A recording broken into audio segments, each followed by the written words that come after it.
So everyone has their own kind of like specific what they're going towards. So maybe like underneath people's names when they introduce themselves, they can have like, oh, tutorials learned with me, and then it'll say like, oh, how do you build this thing in Rhino? So like Rigo could have a voiceover tutorial, and then someone can watch the tutorial.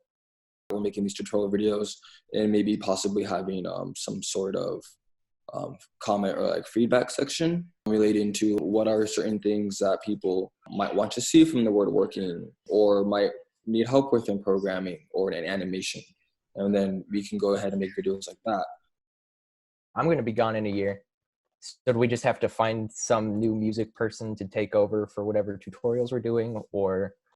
Well, if you've already made them, then they would be a part of the permanent archive of tutorials and people could still access them, and then we could just keep building on this library. I think that's one of the strengths of a virtual space versus a physical space is whenever somebody leaves, they don't have to be gone from the virtual space. All of their knowledge can still be housed there. To Lauren's point, there could be like your icon gets a little crown or something, I don't know. I like it. You still exist, but you exist simply as your video tutorials or your voiceovers or readings that you posted, but you can still exist in the world. We won't archive you.